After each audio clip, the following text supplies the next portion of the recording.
bakutanga mingi. Hein? Cette puissance de résurrection Manguvu ina lufutumunu. met votre corps Betula njuto ange. dans l'état Kuma na mutindo mosi. d'un être déjà enlevé, Ya mutu na meza angukwaka deja depuis tama. assis Yana mevuanda. dans les lieux célestes Na kintino mazulu. en Na Jésus-Christ. Yesu Kristo. Et Branham dit Abraham tuwa. que ce message, Tangu yai. oh merci, Oh matondo mingi fumu. c'est pourquoi la maman Aigle, quand elle était venue, Na yauna mama ngonu nitamwa nikuzaka. elle Yandi. n'était pas descendue Ani kitaka vena iti vana vanaka mwana nani. là où était son fils, son enfant. Vana vanaka mwana nandi. Ani kitaka ve vana. Et lui a dit, Kasantu blakandi. Ngeyo kuza dengana mu place parce mukena que zulu. c'est ici en haut Samu awa ndena mazulu. que tu auras la révélation Ndenge bakila nza ikusi. comment chasser Amutinu pour kufika. avoir Samu ngeba la nourriture fraîche. madi ya kufelela. Branham Kuzawa. dit que l'aigle Brahma tu bango chasse anike fetaka à partir de kubana kuna na zulu. quand il voit. Tango ametala na ndimba, Ah, ça c'est l'antilope. ametala yai antelope. Alors il vient Amekuiza malamosi avec précision. na kutalaka mbote place na kwenda. Quand il vient, Tango amekuiza malamosi amekanga na manja kanandi. Ngegemona kaka mapapu, ama ngemona kaka kai ana kunwana nwana. l'aigle. Ngono ni Écoutez, denogoa prenons 106, 95, 95, bito baka paragraphe 95. 95. Donc, Donc nous sommes à Pâques aussi. beto pepe tikena pak Donc nous, beto si nous avons cette puissance sikana beto na manguvu ngoina de résurrection, ya lufutumu nous aussi, beto pe nous sommes à Pâques. betikena kata pak Et Branham dit Amen. bebe na beto ba amen Nous en sommes à notre Pâques maintenant. beto betikena pak ya beto na tangu yai Nous en sommes à notre Pâques betikena maintenant. kata pak ya beto na tangu yai Nous sommes déjà ressuscités. beto beto mefutumuka deja De la même manière mutino mosi que Jésus Yesu Kristo est ressuscité, alifutumuka nous aussi, beto pe avec cette puissance, na manguvu le hii certificat en nous, bebe sante na kata le certificat, le certificat titre de propriété incontestable buku ina bebu entre nos mains, kata maboko nous aussi, beto pe nous sommes déjà ressuscités. beto mefutumuka deja. Alléluia. Amen. Ça c'est Branham. Ina ke Branham kina kutuba. Passer des choses de ce monde aux choses de la promesse de Dieu. Ngeke ke luta mambo nyose sasa mngeko na mambo ya chilula ntambi. Pas que nous le serons. Yake le febe ke fanda yao. Nous le sommes déjà. Tumefutumuka na tangu yai. C'est légal. Yao nde chimbusu. C'est la promesse de Dieu. Yao nde chilula Il ntambi. doit répandre son esprit dans les derniers jours. Alfati dukula pepe na kilumba chupa. Et c'est cela qui doit faire. Yao nde anfoti sala. Bafoti sala. C'est cela qu'ils doivent faire. Yao nde bafoti sala. 106. Paragraphe 106. Remarquez bien. Beno tala mbote. Là, Vana. cette puissance de résurrection Manguvu na lufutumuno. qui ne vient que point. Yina ke kuzaka kaka na Maintenant, na tangu yai. il y a beaucoup de contrefaçons de cela. Yake na batu mingi kena meka kusokudila yao. Il y a plein de gens Yake na batu qui mingi. pensent vraiment l'avoir Baina kena kubanza na bucheleka ke bakena yao. alors qu'ils ne l'ont pas. Njoka ndeba ubakele vena yao. Ce n'est pas moi, Yake vemuke na kutuba yao. c'est Branham. Yake Branham yani mosika na kutuba yao. Il y a plein de gens Yake na batu mingi qui le font kena kusala plina. parce que Samuna ils ont une fausse impression à travers ce qu'ils ont vu d'autres chrétiens faire. samuna ba ubakena ngindu mosi ya imbi na mutindo bamemona ina bankwa Kristo mesala. Il y a des gens qui pensent aujourd'hui Yake na batu kena kubanza bubu parce ya. qu'il a vu Sama emona d'autres chrétiens parler en bankwa langue Kristo wanka kutuba ndinga kimumona. comme lui il parle en Yani langue. pe lokola Il pense que lokola tuba ndinga kimunjeza na kanisa. il a la puissance de Andikena manguvu ya lufutumu na kati nandi. une fausse conception. Yina yake mabanza ya imbi. 110. Paragraphe 110. Écoutez. Benokuwa. Le jour de la Pentecôte, Kilumbu ya Pentecote. ils entendaient tous là-haut. Baba naka vingila banyoso kuna na disuko zulu. Au fond d'eux-mêmes, Na kati ya bau mosi. ils avaient peur. Baba naka mona uonga. Na kati ya bau. Quand quelqu'un n'a Vraiment, le Saint-Esprit, il a peur. tangu muntu keve na peve santu na kazi nani anike monaka Il uonga a même peur de sortir. anike banga kataba ndoki Même comment on vient ici. hata kwa mtu tumekuza hawa Si vous avez Dieu. oh sikana kena nzambi Les choses de Dieu, on dit toujours que si. mambo ya nzamba ketu baka kaneti Si vous avez Dieu, kaneti ngekena nzambi on ne vient pas. baye kuzaka fe Et vous tous. obeno nyonso benikena nzambi On est qu'on est à Tamako. yina yake diatina masono kwa nzambi Branham me dit que dans chaque église, il y a 3 sortes de. bana metu bana na shaki dibundu yake na bamindimi mutindu tatu Il y a des incrédules. yake na baina kendi Il y a makafe des soi-disant yake croyants. na baina ke monzaka net kendi Il y a maka aussi des croyants. pe yake na baina kendi maka na bucheleka Au fond d'eux-mêmes, ils avaient peur. kasi na kati baba banaka mona uonga Les Juifs, point. bajuifi pe Et de ce qu'ils allaient faire. pe baina baba Alors ils avaient peur. na tamu na baba na mona uonga Qu'est-ce qui s'est passé? nini lutaka ye Quand cette puissance de résurrection na tangu manguvu ina lufutu est kuno descendue du ciel, yake itakaka tukona mazulu il y a une hardiesse qui s'est emparée d'eux. yava naka na mwa njunju mosi kotaka na kati ya bau Ok. Ça c'est bien interprété. Il y avait quelque chose, yava naka na kima mosi une compréhension. mba kusulu mosi Hein? amen Quand le Saint-Esprit na tangu pepe santu vient en toi, mekukota na kati ya ngeyo vous avez la compréhension spirituelle de la parole. ngeke vana na mba Il y a njunju certaines choses, ngeke vana mambo on ne doit pas te dire que fais ça. yina bakati Mais toi-même, kasi nge mosi en lisant les messages, takaka tangu tu as la compréhension exacte des Écritures. ngeke na mba kusulu mosi ya kusonga na ine betala masono ka nzambi Quand vous voyez, il faut pas dire que tangu emona mutu tofati kindikaje kwena na ntwala c'est un manque yake kuzanga kima mosi ya d'une moto chose réelle. yake na monza kenge mezanga diambu ina cheleka ina ke peve santu Il est dit, ametuba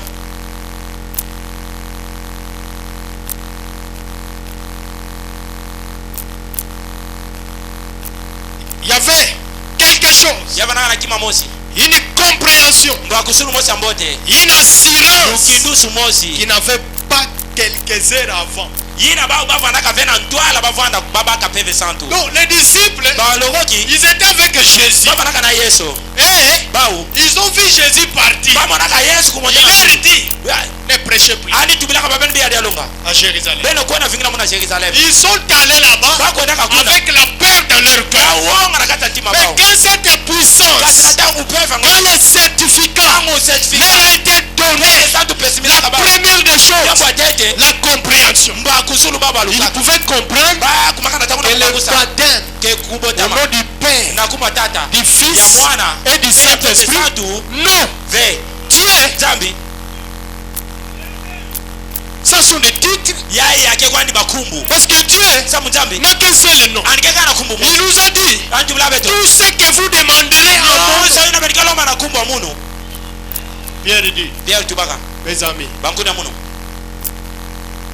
vous savez, doni mezaba les dernières paroles, pova ina chuka ni tubula beto les dernières paroles, ba pova ina chuka ni Du maître. ina fumu il nous a dit, antubula beto allez partout dans le beno monde, kwenda na inja mvimba prêchez la bonne nouvelle, beno longa changu ya mona baptisez-les beno botsa bao au nom du Père, na kumba tata du Fils ya moya et mwana du Saint-Esprit. bebe santu Il dit non, antubaka ve le Père n'est pas un nom, tata kele ve kumba mutu le Fils n'est pas un nom, mwana pe kele ve kumba le Saint-Esprit n'est bebe pas un santu nom. pe kele ve kumba Le nom, kumbu c'est le Seigneur yake Jésus-Christ. fuma beto Yesu C'est Kristo pourquoi ayawina la première personne mutu ya tete que nous allons baptiser, yana betike botuswa nous allons le baptiser ke botusa au nom na du Seigneur Jésus-Christ. beto Yesu La Kristo compréhension bakusulu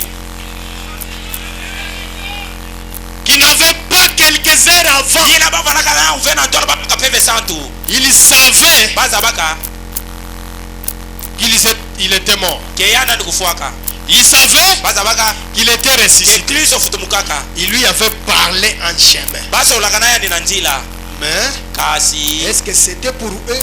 yavanaka samu na bau Est-ce que c'était pour eux ça? eske yavanaka samu na bau ina Ou to est-ce que c'était seulement pour eux? yavanaka kaka samu na bau Je vais dire muzo na tuba pour Jésus lui seul. samu na Yesu yani mosi Mais là, kasi vana au jour de la na Pentecôte, kilumba Pentecote le Saint-Esprit, peve santu le certificat certificat est descendu sur les croyants.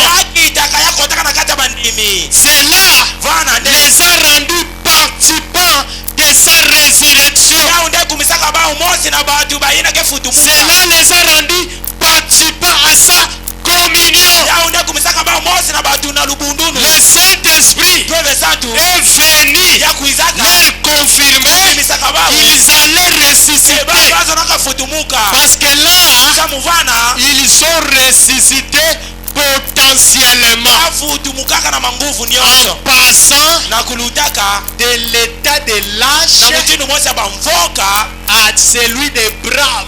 pena kukumaka na batu mosi ya njunju Certaines lâchetés kibumvoka nkaka que vous voyez dans les gens, pena mwana na batu c'est parce que esamuna ils n'ont pas bakele cette puissance na manguvu de résurrection. ya Mais lufutumuku quelqu'un kasi qui mundu a cette akele puissance, manguvu ina oh non, il n'est pas un lâche. alikele ve mvoka. Alléluia. Amen. La jeune fille, vous avez Batu wana baketu bena kuleka même comme hata kwa mtu de bena l'église. C'est le groupe de volontaires. yo ya go kubongisa dibundi yake baina zona bao Yangono bisibeto koma. yaona betu bebe tumekumaka Toujours batangu c'est nyonso un groupe de volontaires. baina kezo naka babuza sana bamosi Ye, yandi ba Congolais. babongisila dibundo Ye, yandi ba bongisila ye. babongisila babangisila baba Il y a des gens même dans des maisons. yake na batu ata na bainjo ina bagema Asala galoko. andikesala kataki Lui mamosi son problème, yandi dia c'est munani seulement manger. yake kaka ni kudi ya batila na meza Hein? C'est seulement manger. yandi Il ne fait rien. andikesala kataki mamosi Faut qu'on fasse de la télévision. andikavuandi la television De 8 heures. kubana na 8 Faut qu'on bengane même qu'on bengane. beno nde fati kuza bengana na tambe nzo na bongisa injo bima betu bongisa injo Lâche. mvoka molo Goï. molo Fainéant. molo mvoka Et un jour, je vous lirai prophète. peki Le lumosi prophète. peki lumosi mukenda na Branham masanga me lugu dit. brabe tuba Quand vous voyez tambe nimemona un garçon mtwe na bakala à qui on donne tout ce qu'il veut, na yandi na bake pesa kabima nyose na kulomba à une fille na twe na mosa qu'on ngene donne tout ce qu'elle veut, yana ani mekalomba ba mepesa Branham me dit malheur brana metu ba kiadi à la femme na bakala qui sera la femme de cet homme na nketo ina et keva malheur bakala ina à l'homme qui prendra une telle femme. na bakala yana ke baka nketo mutindu ina. Amen. Un fils de Dieu n'est pas un fainéant. Mwana nzambe nkema nakave Là mo où il est, fana il nikele doit prouver alifati qu'il y a monika quelqu'un ici. mutu mosi befanda awa Pas seulement yakele kave manger, kudia boire, kunwa dormir. kuleka Manger, boire, dormir. kuleka Non, ve il n'a pas la puissance de kekele résurrection. bena manguvu alufutu muku nakata ngeyo. Amen. Alléluia. Amen. Parce que, Oyo paki na biso e. parce O que paki na biso e. c'est le véritable saut de Pâques. Yai nde kidimbo ateleka ya paki. Ça, c'est seulement dans le message de Branham Yai yake kaka nakata changwa Branham. qu'on peut écouter de telles choses. Ndebe nenda kuwa mambo mutindu ya kitoko.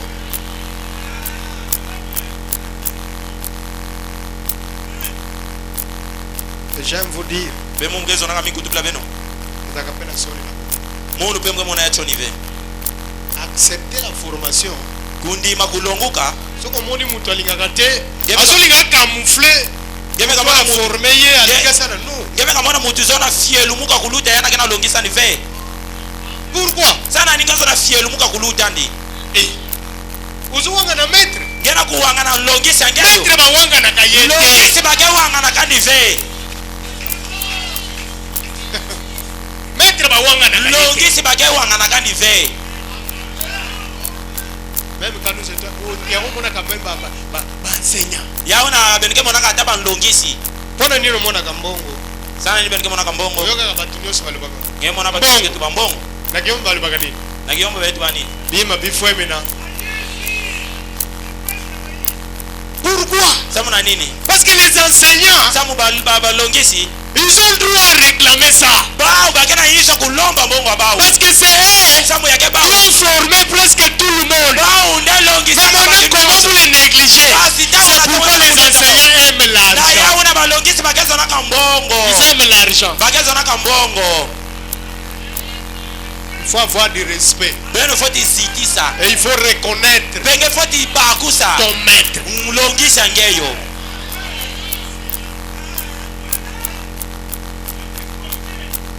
Oui, Yinga ça c'est la loi de Dieu. yina kensi kwanga na njambi Il y a un prophète yakena lubudi mosi que Dieu voulait appeler dans la Bible. yina njambi zonaka benga na kisawa na bibi C'était qui? yaona kanani Samuel, hein? Samuel. Amen. Wewe Samuel. Lui, Yandi la voix a parlé. ndinga tubilaka Samuel. Samuel. Samuel, Samuel. il court. Yani mbalamosi amekwenda Vers les fumu. rois. Amekwenda mbalamosi. C'était le roi. Les juges, kwenda le na prophète Eli. Élie. Eli. Ani kwenda mbalamosi na fumu nandi jishi Eli. Papa, Oh tata munu. il y a une voix. Yakena ndinga mosi. Une voix. Ndinga mosi. Ah kwenda leka ngeyo. Amevutuka dia amekwenda leka. Samuel. Mbalamosi amekwenda dia kana fumu nani? Na logisi nandi. La voix. Ndinga ngomebela benga mudia katata mo. Ah. J'ai compris. Mesudika ndinga ngoni ya zote. Cette fois-ci. Mbala yai. Cette fois-ci. Mbala yai. Quand la voix va appeler, Linga tamu yake benga nge. appelle cela fourmi. Ameme ontani mutiani ke sakila. Dites, Tubila na ndinga. Seigneur, Fumu. me voici. Munu yai. Envoie-moi. Tinda munu. Et quand Dieu est venu, Beta untambe kuzaka. Samuel, oui Seigneur, Yinga fumu. me voici. Munu yai. Envoie-moi. Tinda munu. Dieu aussi dit, Jambi petu baka malamosi. ok. Yake mbote play. Il dit Ametuba. au juge Élie, Antu blaka jijeli. tu es un vrai coach. Ngenge ken logisi mosi ambote pro. C'est pourquoi quand on parle de notre bébé, comment on a vu ce thème avec? Na yaona tamu betuna utubila na ina betala mfungi betu kumona kuvua vena kikela na beto. Comment on a yangoma bête? Kumona ya uimbi ve. Ce que yo osana no révélation. Sikana ngenge vena taikusu. Problème là. Yamejala nge mosi. Yamejala nge Moi les coachs que vous voyez ici, munu longisi yabena kumona yai. je vais vous révéler un mystère. Muzo na monta bendi soka mosi. Il était le premier Ani vanaka mutatete. à me dire Na kutubila munu. quand la défaite est partie. Na tangu nketo mukufuaka. Notre premier entretien, Di solo beto ina ya tete beto solo. je le dis parce qu'il est là. Muna kutuba ya samu angefana. Notre premier entretien, Di solo beto ina tete. c'était à la boutique à la commune. Ya vanaka na boutique na komi. Le pasteur vient. Parce Vungi que comme kuzaka. j'avais beaucoup de responsabilités, Be na tangu na lokora mvanaka na kiyo. 3 jours après, je devais reprendre à vendre parce qu'il y a les grands frères. Ah, que son âme repose en paix. Bilumbu tatu na manima kuzika nketo mu. Malade à l'hôpital. Samu na kuluto mu ya Ça demande de l'argent. Be vanaka Donc lumbu. 3 jours après avoir Nani vendre bilumbu un autre chose, Kuzimisa je dois reprendre. yalo mama na mungu Allez vendre. teka dia. Et le 4e jour, Be 4 jours. le pasteur est venu. Vungi kuzaka tala munu. Il me dit, Andi tubilaka munu. il donne un conseil. Amepesa mudilongi mosi. Et après, il me dit, Be na manima tubilaka munu. frère Léon, Panga bagala leon. s'il arrivait Sigana ya mekuma. que tu puisses encore Kenge ko kadiaka. se remarier, Kukwela na diaka. mariez-vous avec une. Kuela nsema. Et c'est ce qu'il m'a dit. Pe yao ndani tubilaka mu mvungi mendi mayao. Ah, bon, moi aussi, Munu pe j'ai pris muba kaka. la parole. Muba kaka pova ngoina. Mundi minaka ndinga yao. Et c'est comme cela que j'ai marché. Pepli na ndemu tambulaka. J'ai marché. Tambulaka. J'ai marché. Tambulaka. Jusqu'à quand le moment était venu. Bieti tangu kokaka. Je me suis abandonné Muku miye kulaka. totalement Na bumvimba. et complètement Na bumvimba. entre les mains du berger. Na maboko mvungi ya munu. Vous parfois, Beno bataon kaka. on vous trouve drôle. Bage mono petke mono kabeno. On vous dit, Bametu abandonnez-vous, mais vous vous débrouillez. kumiye kula ngeyo kasi ngengera kuminwana nwana nge mosi. Et c'est lui. Be yandi. Je ne sais pas pourquoi. Muzaba vesana ni antubla muplina. Je ne sais pas. Muzaba vesana ni antubla muplina.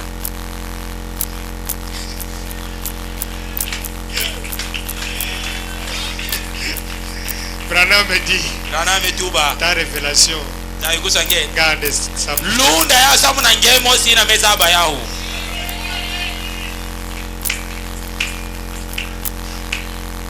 Ok. Amen.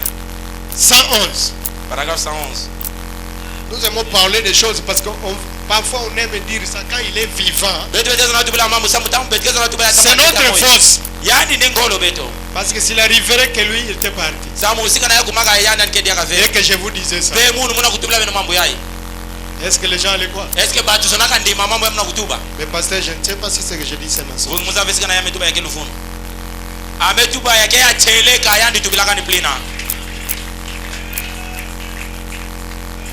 Yo tango balaga ukenda kwa pasteur msako bala bien. Et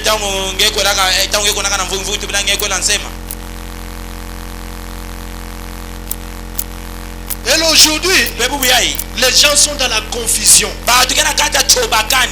Ils négligent les bergers. Et dernièrement on a vécu une aventure. Pourquoi? Dans le programme. Tel et tel. Oh, Kilombo Kingandi, play. Dernièrement ici, au day des frères Lelo. Ah, Bilou Meluta na mafua ya panga bakala lelo. Vendredi. Oh, vers Athénée. Oh, Natamu Kingandi. Prédication de la parole. Be balonga ndinga nzambi. Par le pasteur Ndungu. Na mvungi Ndungunu. Hein? Voyez la confusion. Yana mona chobakani. Prédication de la parole. Ni kulongisa mandinga nzambi. Par le pasteur na njila mvungi Ndungunu. J'ai dit ça à Michel. Mutu bilanga una Michel. Michel qui est à Matadi. Michel ina kina Matadi. J'ai dit Michel. Mutu bilanga Michel. Peut-être c'est un autre Ndungu. Mutu baka ani tubilanga mu ayele na vana Ndungunu nkama na mutu. Mutu baka ve. C'est notre Ndungu. Yake panya bakala Ndungunu yana kelonga na ikodimi. Et après, bena manima les frères Ndunguno aussi. Vanya bakala Ndungunu pe. Comme il est bien enseigné. Lokola yana melongisa makambo. Quand il est venu, il a dit ani tubaka. Moi je ne prêche pas. O munu mukelonga kafe. Je ne suis pas aussi pasteur. Mukela mupeve longi. Pasteur Ntabani. Kumfungi Ntabani. Kwiza longa. Parce que devant nous, nous sommes devant un peuple qui est vraiment dans la confusion totale. Et ces choses, que ce soit des leçons pour vous. Dieu ne reconnaît pas une brebis sans berger. Dieu ne sait. Donc dans le plan de Dieu, dans sa manière de faire, ça n'existe pas. Qu'est-ce que vous avez besoin? Que Ndunguno le pasteur vienne prêcher. Mais mettez la bande du prophète.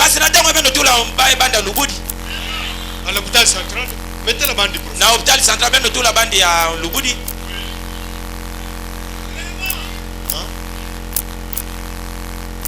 Mettez la bande du prophète.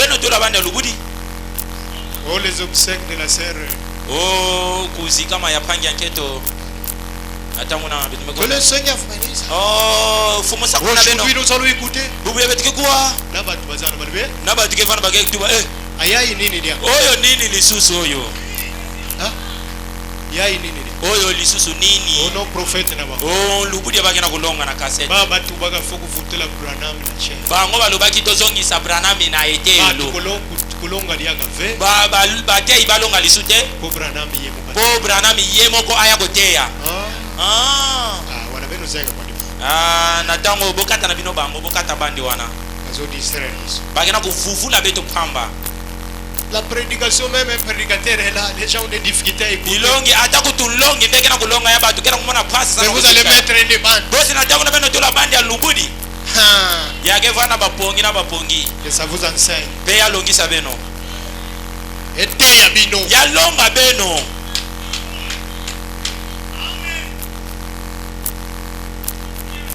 La compréhension. Mbakusulu.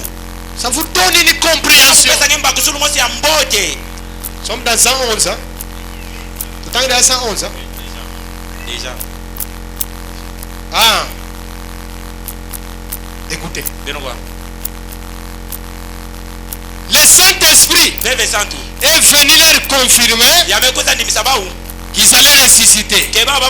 Parce que là, ils sont ressuscités potentiellement bao bamefutumuka na bumvimba en passant na kulutaka de l'état de lâche na mutindu mosi ya à celui basoka de brave. na kukuma batu mosi ya njunju Ils avaient peur de la parole même qu'ils avaient à la pensée. bao babanaka banga ata ndinga njambi nafanaka na mabanja ba Quand les disciples, balongoki ils avaient une parole babanaka na ndinga qu'ils avaient dans la pensée. babanaka na mabanja ba Et Branham le mercredi nous a dit, Branham tu ce n'est pas la parole qui vivifie, mais c'est l'esprit qui vivifie la parole. Donc jusque-là, la parole que les apôtres avaient dans la pensée, c'était une parole non vivifiée. yafanaka kwani ndinga njambi nafanaka na moyo ve Que ceci, bikati yai Yoka Branham dit, beno kuwa que Branham ceci bikati yai ne vous échappe pas. ya bika tina beno to beno Que bika ceci bikati ne yai vous échappe pas. ya bika tina beno Cela veut dire yazo na tuba que cela yai est très important. ya kena mfunu mingi Avoir une parole na kufana na dans ndinga la pensée. mabanja Mais si cette parole-là kana ndinga njambi n'est oyo pas vivifiée azingusu par le Saint-Esprit, jina pepe santu ça ne produira pas de ya fruits. kebuta ve bambuma Tout ce qu'on verra en toi, nyonse na betkemo na c'est kata une païenne tout fait. yake kwandi mupakano Tout ce qu'on verra sur toi, c'est un païen tout fait. yake mupakano mubakano na bumvimba binokuwa Prenons bitubaka paragraphe 149, c'est le lever du soleil. paragraphe 149 kulamuka ya tangu C'est le lever du soleil. kulamuka ya tangu 149. paragraphe 149 Nous allons aller. bidina kuendaka na dola fiti Maintenant, na tangu yai moi je lis.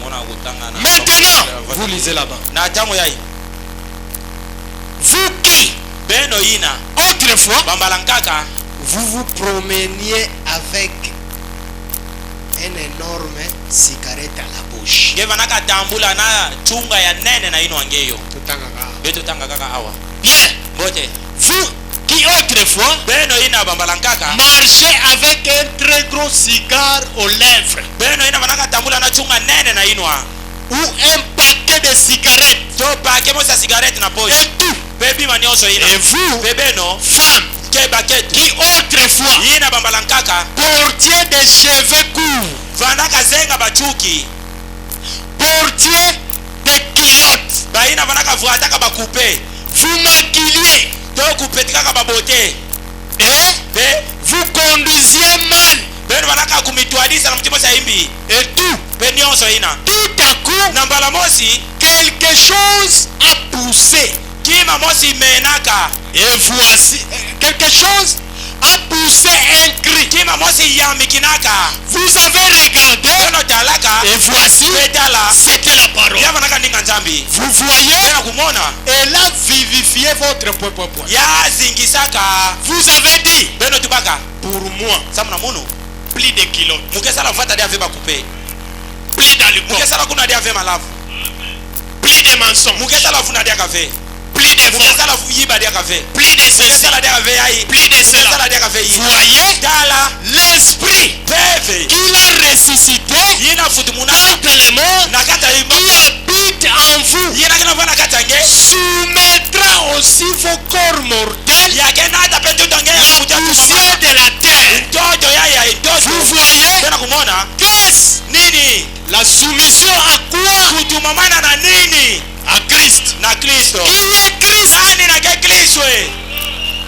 yani ke ndinga nzambi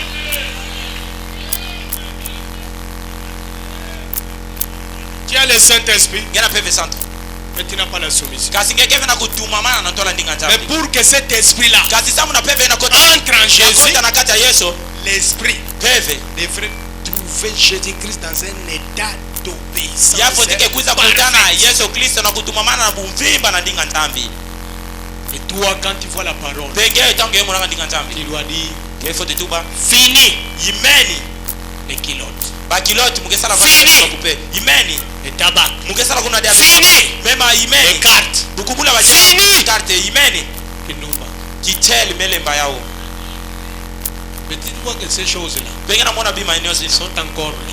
giage jaje na kati ngeyo Ne vous précipitez pas. kukwena ve swalu Ça, yina c'est une mesure de grâce. yake levo Profitez ba profiter na dilwako à prendre une décision gebaka mukano sincère. ya Et kusonga quand Dieu verra, petangu nzambi ke mona il mukano va reconnaître votre repentance angezima et kubaka votre foi en lui. peki mino ngena yandi Il vous donnera tena tangu na andike pesa ngepeve le santo Saint-Esprit. andike pesa ngepeve santo Alléluia. amen Prenons ça. beto baga paragraphe 148 Toujours na tango mosi na kaka le lever du soleil. kulamuka ya tango 148. paragraphe 148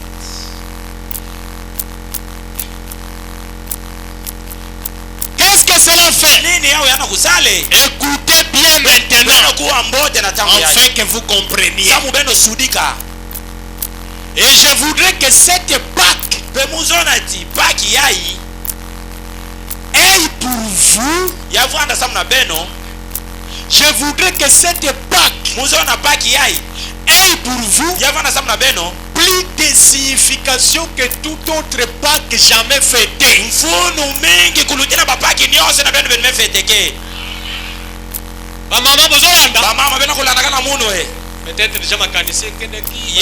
yale na vana vaenga mabanja bamekwendaka Ozana mwande soso na bino na pale. ngekena mwade chuso ngena injo Meleyo azoli sere. enti ba leo ngena kulucha beto tango Kutokisaka ya ufe. na tokisa ke maonanu te Kusala sala matungulu fe. na sezona kipete Ni bandembi. ata mwa bandemi na salaki te Fallait tout bimarabi. esenge na biso to bima noki La fête. kinji L'esprit de fête.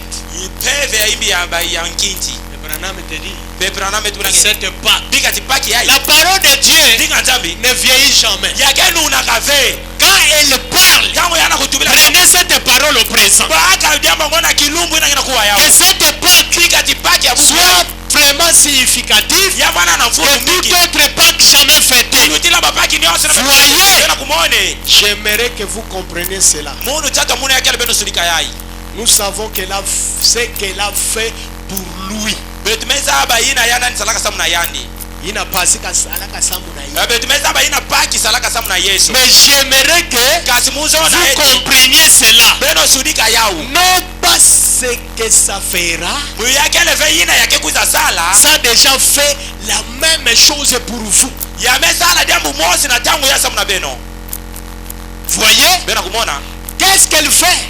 nini yana kusala Elle vivifie les corps mortels. yake na kupesa moyo na banjutu bene na kekufwa Ces corps mortels dans lesquels nous habitons. banjutu ya ike kufwa ina betu betikena yao Elle les vivifie. anikena kumpesa ya En moyo d'autres termes, natubula nkaka elle l'amène à la vie. yake na nata una luzingu Ça, la traduction ici. kwaku na mbangudulu yai Écoutez ça dans, je ne sais pas, souffrir ça d'abord. 248. paragraphe 248 C'est ce que nous venons de lire. 248. C'est 248. Ok, c'est ça.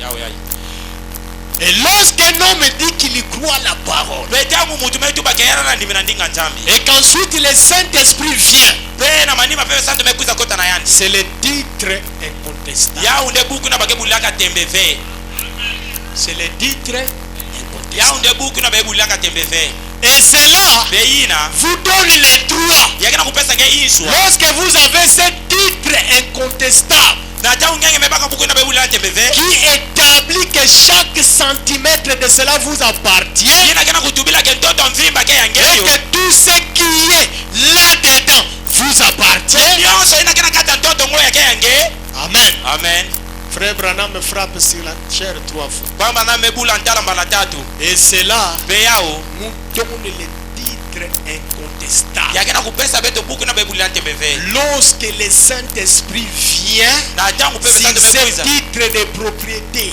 na zulu ya que buku Dieu ina avait vu là jadis, na ina njambi monaka na ntola nja bien avant la fondation du monde, na ntola nja salama et avait inscrit cela, le nom dans le livre de vie. pe yana ndisoni kaka kumbu na Écoutez. buku ya luzingu Mais kasi il est né d'un homme yana ndibutukaka na njila et d'une femme. pe na njila nketo Donc nous, beto nés d'un homme, beto butuka na d'une femme, na njila bakala na sujet au péché, ya mutu na et kikuza coupable de e péché. mutu na mebusu na masumu Mais kasi lorsque j'écris à cela, na tangu mundi minakana yai j'ai reçu les titres. muyamba kabuku Comprenez? beno bakusa Lorsque j'écris à cela, na tangu mundi minaka yao j'ai reçu les titres. muyamba kabuku Mais kasi lorsque le Saint-Esprit est venu, na tangu pepe sa tumekuiza c'était le titre incontestable. yavana kabuku yina bakebulaka Deux choses différentes. muzole ya kusosona amen Quand vous croyez tangu mendi mina en Jésus-Christ, na Yesu Kristo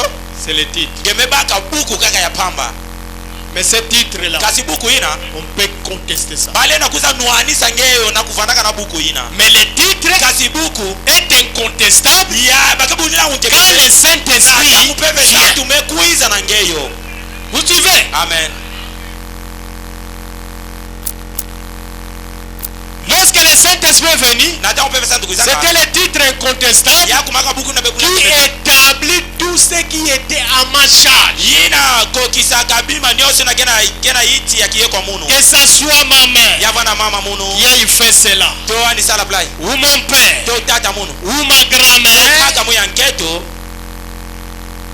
Vous comprenez? benemesudika Quand quelqu'un tangu mutu reçoit le véritable Saint-Esprit, meyamba pepe sa tuateleka il sort de tous les liens familiaux. amebima na basinga nyonso ya famille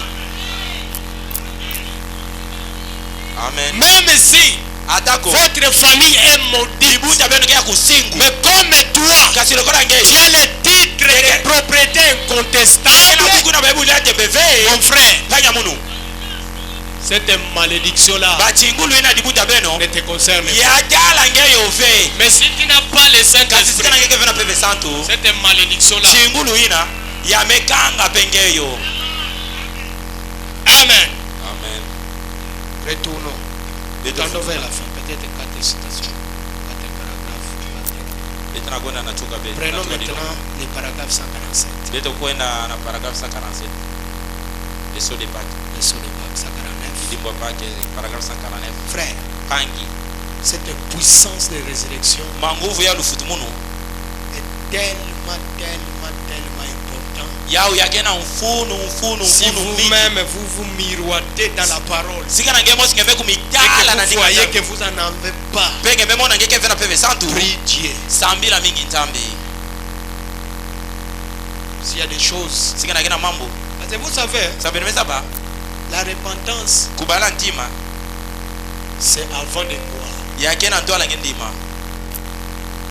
Quand quelqu'un croit tangu mutu mendima et qu'il commet pe amesala une erreur, njibala c'est là où on parle d'arranger votre vie. vana nde bana kutubila andi kwenda ludika luzingu nandi Arranger la vie, kubongisa c'est luzingu pour une personne yakesa na mutu qui a déjà crié, yana mendimi na mais qui kadisha commet une erreur. kasi amesala njibala Comme nous sommes encore dans ce corps de lokola chair, lekete na qu'est-ce qu'il va faire? Je viens mekuiza pour arranger ma vie. mekuiza bongisa luzingu Comme le vendredi, le pasteur nous a dit, lokola vendredi mvuki tubilaka beto lui yandi avait des problèmes avec son épouse. ani vananga na mambo na nketo nani Mais mama comme samaki. il a la puissance kasi lokola yana nke na manguvu de résurrection en lui, ya lufutu munu na kati nani cette puissance-là manguvu yango ne yina pouvait pas la garder dans cet état-là. yalendaka ve koka kulundani na mutindo nani vandilaka na kuwiza na mbote vena nketo C'est pourquoi na yawina il a pris la décision ani baa mukano d'arranger avec son amevanisa épouse. nketo nani amebongisa diambo En réalité, na mucheleka ce n'est même pas un péché. yakena ve disumu Abraham dit, na yona brame tuba les chrétiens bankwa kristo véritables ne pêchent pas. kwa kristo ina yacheleka nikesumukaka ve Mais kasi il commet andike salaka des erreurs. banjimbala Voilà pourquoi quand il commet une erreur, yauna tangu amesa qu'est-ce qu'il va faire? nina ngesala Il va arranger. andike kona bongisa njimbala ina Mais kasi si tu n'as pas sikana cette puissance-là, ele vena manguvu ina là ça demande la repentance. vana yamelomba ngeke balula Et cette repentance-là, ndima ina Dieu zambi doit reconnaître. andi foti ndima yao Et il va te donner pe andike pesa nge le Saint-Esprit. peve santu 49. paragraphe 49 149 149. oui Et là ici, Branham nous parle de quelqu'un qui a la puissance vivifiante. awa na tango ya Vous qui négligez les gens qui ont le Saint-Esprit. On ne blague pas avec un homme qui a le véritable Saint-Esprit. Écoutez, remarquez, il avait un successeur. Là on nous parle d'Élie et Élisée. Et ce dernier s'appelait Élisée. Élisée avait une double portion de cette puissance de résurrection. Voyez, il en avait une double portion. Bien. Lui, il a prêché pendant environ 80 ans. Ou jusqu'à 80 ans environ. Il est tombé malade et il est mort. Bon, lui, il n'est pas rentré à la maison comme Élie. Amen. Ça c'est un coin. Peut-être si Dieu le veut, on en parlera. Voyez-vous, ils sont tous les deux représentés dans l'église. Élisée avait une double portion de cette puissance de résurrection. Voyez, il en avait une double portion. Bien lui, il a 150. Voyez-vous, ils sont tous les deux représentés dans l'église. Certains saints ils entrent et d'autres attendent dans les repos. Là maintenant, il nous parle des gens qui doivent subir la translation pour être enlevés. Et des gens qui vont mourir, mais tout en mourant avec la puissance de résurrection en eux. C'est le type d'Élie et Élisée. Amen. Il est dit, bien lui. Ensuite, mais remarquez, quand Élie est monté dans l'enlèvement, ensuite, Élisée s'est endormi en Dieu.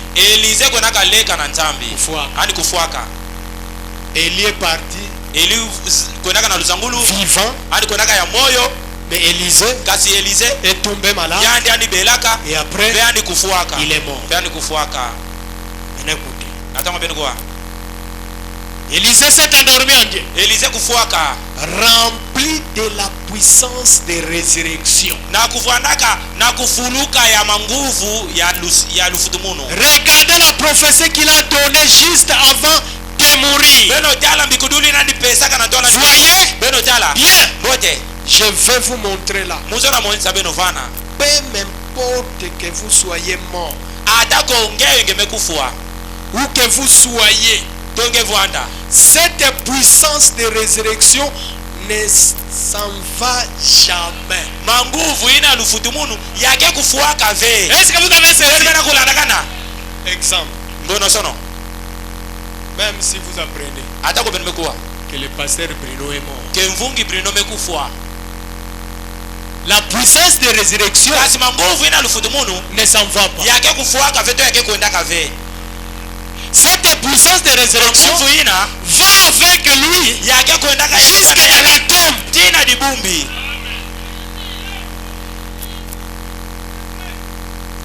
Il est dit,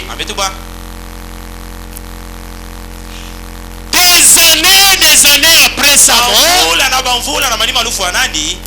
lui Élisée, sa chair avait disparu, décomposé, les vers l'avaient dévoré. Mais un jour, on portait un mort, on l'a jeté sur ses ossements, et il y avait un élément de puissance de résurrection, et cet homme est revenu à la vie. alifutumukaka. Élisée vivant sur la terre avec la puissance de résurrection. Un jour, quelqu'un est mort. Allons l'enterrer. Déjà oh yoyo ya chuka au revoir. oh yoyo betike monanga na makulu ya Yesu place bakenda ko timola siko tangu ina place bako na timuna dibulu nandi weza laki pembeni yava naka pene na dibulu ina basi kaka Élisée tangu bazo timola tangu bava naka timuna mwandambo wa mikuwa mwami mivesi nandi ndambu iye na kote ya tombo na ya kuizanga na kote dibulu ina bazo nako zika mutu na kufuaka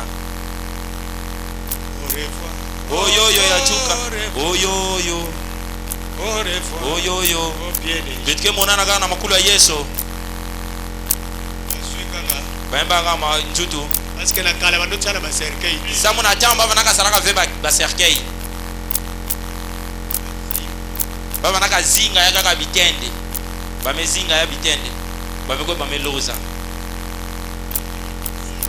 tangu kaka ba loza kana kata dibulu korwana njutu ina ekutanika na ndambo mukua ya Élisée yako na dina kana ndambo mivesa Élisée mutu bala mosi mutu metelema. Je me suis toujours demandé quelle a été la scène ce jour-là. Hein? Amen. Balamoko mutu bokundi balamosi mutu na belmeko nazika aseku amefutumuka dia bino bozozonga bozokina futuka bena yepe aseku yani pe amefutuka yepe azozonga yani pe amema na futuka débandade yina yekele mutu na kwena ndi amena kuzaula. Pourquoi Branham me dit ça? C'est pour nous dire que comme tu es là, si tu as cette puissance là de résurrection en toi, même si on t'enterre, même si on te brûle, même si on fait n'importe quoi, mais en toi il y a cette puissance là de résurrection. C'est pourquoi un chrétien n'a pas peur de la mort. Il dit alléluia. Il est ressuscité des morts. Parce que cette puissance de résurrection qui était sur les saints de Dieu ne l'avait pas quitté. Elle était restée sur les ossements là.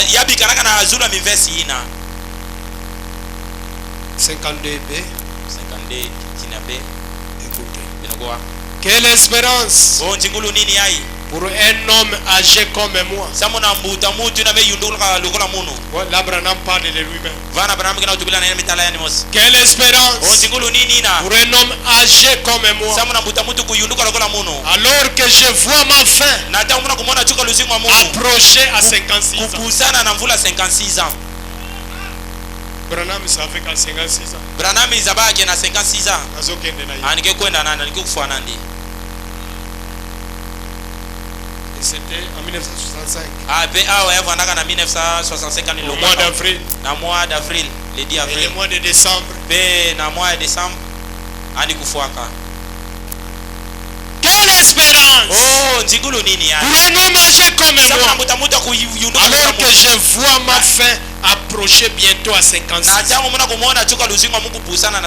ans. Depuis que j'étais un tout jeune garçon,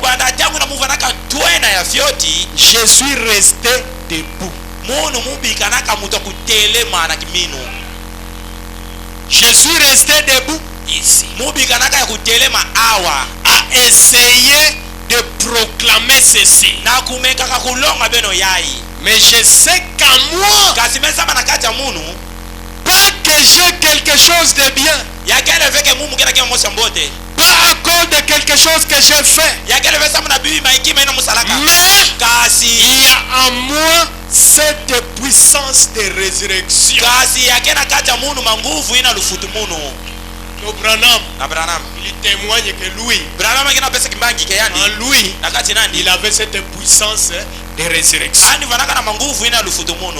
Un jour, Elle m'a fait ressusciter. yani Kristo andi futumunaka munu Cette puissance. manguvu yango yina Quand j'étais jeune homme, na tangu mvanaka twena bakala il m'a fait passer des choses du monde à la vie éternelle. ani lutaka muna zulu ya mambo ya inja bani nataka muna luzinga ukandadala Toutes les choses qui se sont produites, mambo nyonso ina salamaka ani mantave j'ai eu des visions, mu bakaka bambonika meso j'ai prédit des choses. mu bikulaka Il mambo n'a encore jamais permis que la manque de s'accomplir. yandi ani pesa tete veishwa ke mutima bikudila yazanga kukokisa J'ai parlé en d'autres langues. mutu baka bandinga kinjenja J'ai prophétisé. mu bikulaka J'ai fait ces choses par l'Esprit de Dieu qui habite en moi. musalaka mambo nyonso yai na njila peve nzambi ina kena kati ya Mungu Hein? amen Tout ce que nous avons vu nyonso lebetu dans la vie de William Branham, Branham il a fait cela andi salaka par l'Esprit qui habite en lui. na njila peve na banaka na kati nandi Voilà la puissance de beno résurrection. tala peve ya mbikudulu ya lufutumunu 153, 156. paragraphe 156 Je ne ressens pas que maintenant même. munu meba namona baki na tangu ya ikaka Oui, monsieur. yinga mbuto mutu Cela fait des années que je le ressens. ya mezi ngila mamvula mingi munu muna kumona yao C'est à moi. yake na kati ya munu C'est en vous. yake pe na kati ya beno Si vous, sika na beno l'Esprit peve qui a ressuscité Jésus yina futumusaka yesu d'entre les na morts kati ya ichi ya batakufa habite dans vos corps mortels, bena na kati ya njuta beno inakekufwa il vous a fait ressusciter, nimefutumuna beno passer des choses du monde ameluta beno na zulu ya mambo ya inja à la parole de Dieu seul. pe amena hata beno na ndinga nzambi kaka Elle vous fait ressusciter de cette vie nimefutumuna beno na luzingu yai à la vie éternelle. pe amena hata beno na luzingu kukanda dala Dernière citation, ilongi ya chuka c'est le lever du soleil, kulamuka ya tangu 231. paragraphe 231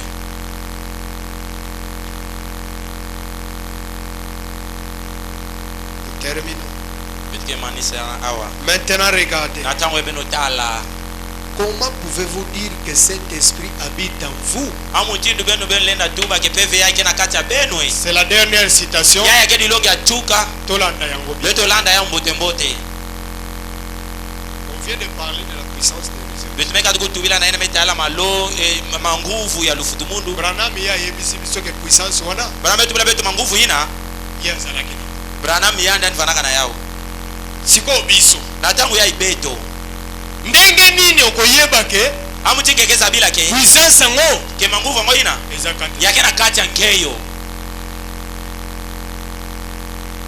Maintenant, regardez. na tangu ebeno tala Comment pouvez-vous dire que cet esprit habite en vous? amutibani lenda tuba ke peve na gena vana kati ya beno Frère Branham Branham donne 5 coups sur la chair. amebula bambata mbala tano na tala Vous aurez beau avoir fait tout ce que vous pensez être juste, yake vana mbote sama na ngege sala yazo naka vana mbote sama na ngege sala ina ke ya vous kusoma aurez beau yazo naka vana mbote avoir fait samu na ngege sala tout ce que vous pensez être juste, yina ngege vanaka banza ke yake kusonga voici la preuve. tala kidimbu Ce qui vous fait savoir yina kina sala ngezaba si oui sika na inga ou non tove vous l'avez. keke na peve santu na kati ya ngeyo Olamuka. beno lamuka Frère Thomas. pangia baka ela toma Sikoto lingito awa. awa Tukomena su. betumekuma na chuka dilongi ya beto Ndenge nini yo? amutidu nkeyo Yebela. kezaba Ozana ngo. kengenge na manguvu ina Ou bien. to Ozana ngo te. kenge na manguvu ina vina kati ya To ngeyo sisi na biso. betume mantina beto awa Olamuka. Bona na tawe ya suka. beno lamuka beno kuwa hata dilo hata mambo ya chuka Ndenge nini? amutingekeza bila Okoyebela. amutingekeza bila Ozana ngo. kengenge na peve santu Ou bien. to Ozana ngo te. kengele vena na manguvu ina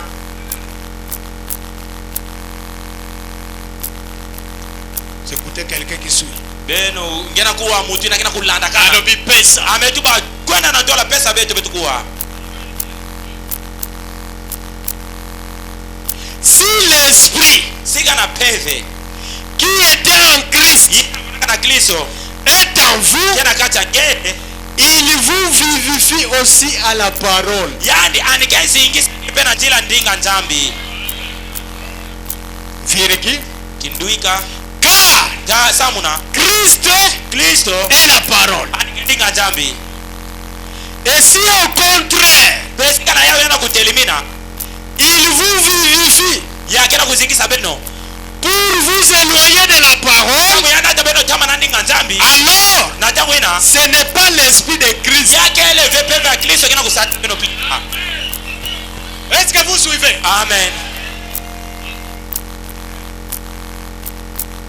Soko moni molimo ezana ngo. Geme kama na peve na kina katange Ezo pesa yubo moite. yakena kupesa ngeve luzingu Po obika liloba. sa mungeyo ngezingila ndinga nzambi Yebake zabake eza molimo Kristo. yina yake peve ya Kristo vekina kusata nge luzingu na kina kuzingila Molimo ya Kristo luzingu ya Kristo yango Yau. ekosala kaka yake sala yobika liloba. ngeyo ngezingila ndinga ya Kristo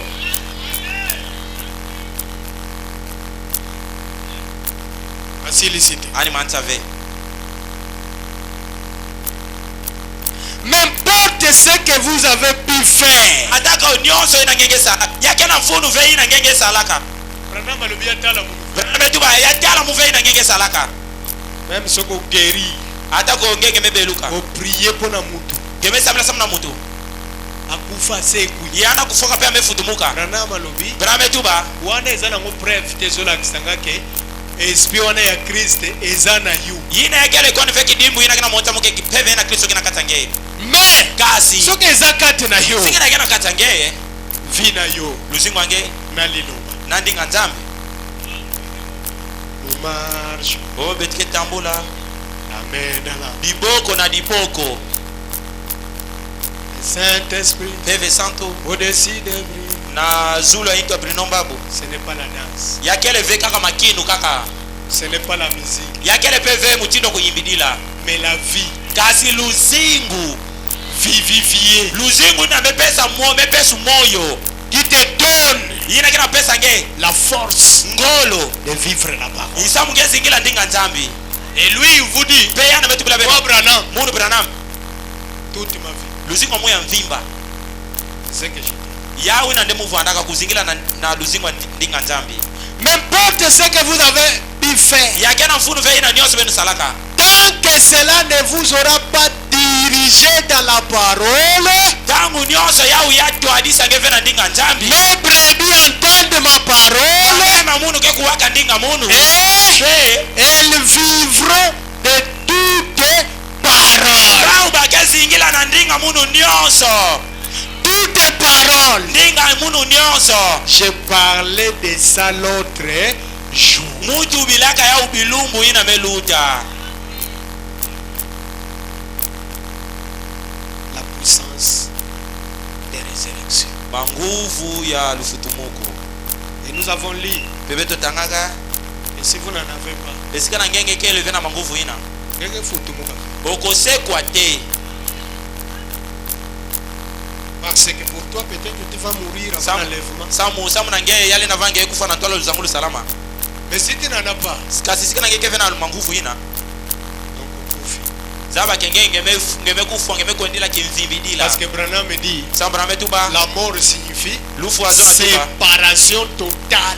luvamba nuna bumvimba na nzambi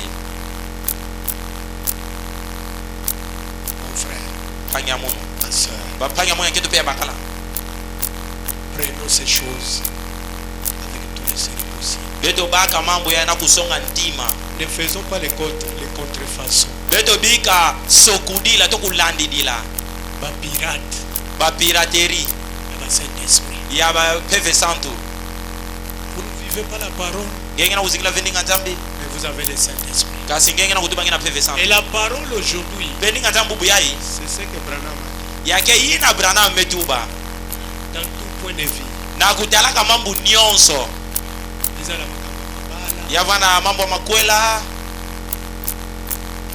ils ont la makambo ya kufuta bandiongo, yavana mambo ya kufuta bamfukangana ils ont la makambo nyonso yavana mambo nyonso.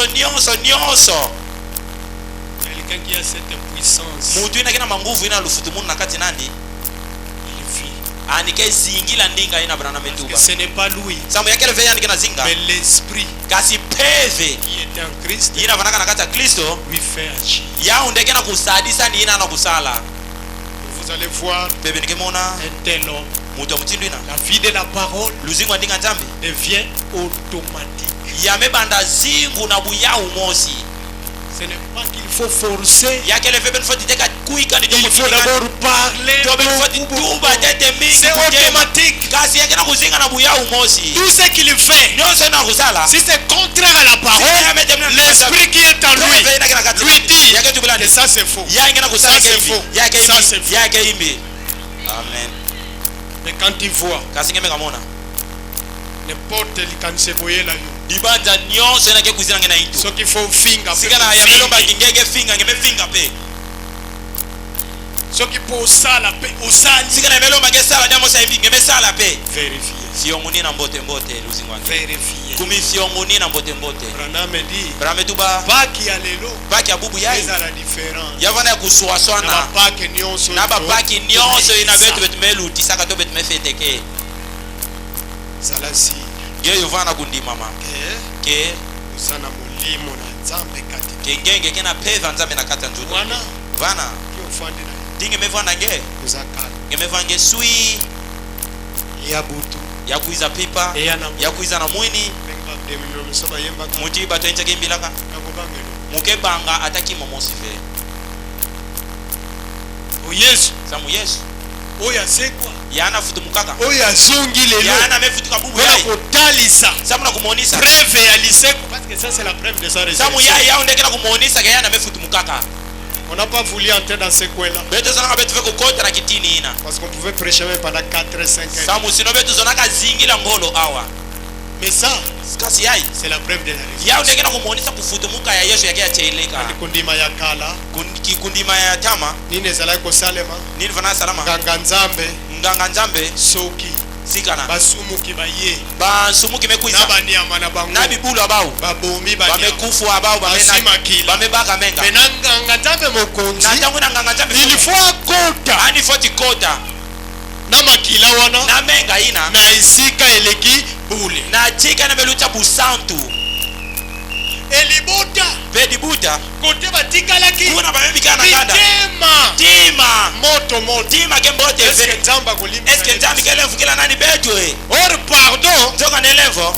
ezotalela yakena kutalila mutu oyo akotinganga nzambe mokonzi mutu ina bekonda vovila banganga nzambi fumu parce que kuna bakotaka bikota samu kuna bakekota kavena mutini mosi ikaka ya imbi soko okoti bikota ngeme akota na mutini mosi ya imbi okufi ngeme kona fuila kuna e yesu bayebisaki biso ke ntango akendaki pe yesu akenda kofanda na loboko ya papa ani kona vana Wana kolobela biso. ya tata sama ni donc jusque là titangu yai 2000 mobimba elekaki kemina mivula lutaka ata preuve moko te ezalaki masumu na biso elimbisa ataki mamosi vana motake masumbe tumele mvukilama ezalaki te yavona kave jusqu'à ce que titangu ntango libota tangu dibuta parce que omoni ntango azalaki na kati tangu tangu ani vanaka na kati bazobenda singa bavana kabenda kasika ntango ye mpe azongisi tangu ya pe vaneningisa ozolingisa bana kumona kubenda yango na nomona vana ngena na mona bileko ngena mona nakata bamiracle ba baparle en langue c'est des signes que nganga nzambe mokonzi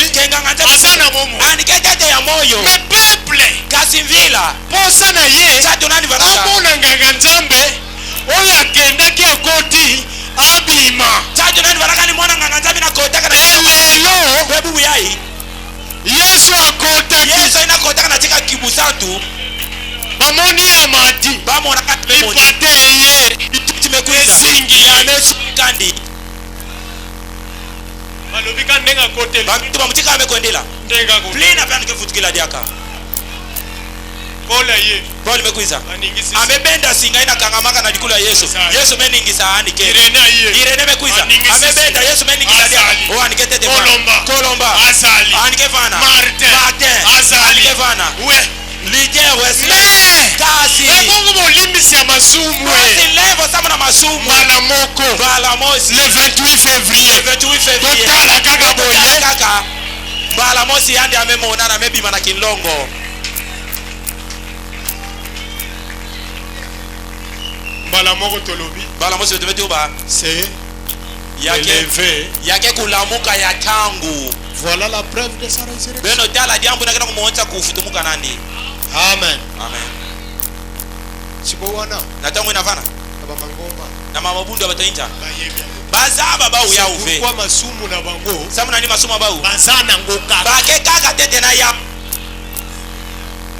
bateya bango ndenge balingi bakobongone balonga ba mutino so bazona kasi baba kisala balola ntima ve esoki yo kasi sika nange osoka biloko ngena kwa mambo ya bateyo bamelonga nge mais obongwani te kasi nge balola ntima ve faut faire très attention nge foti ke ba mingi que le Seigneur vous bénisse. Kasifumu sa kumuna beno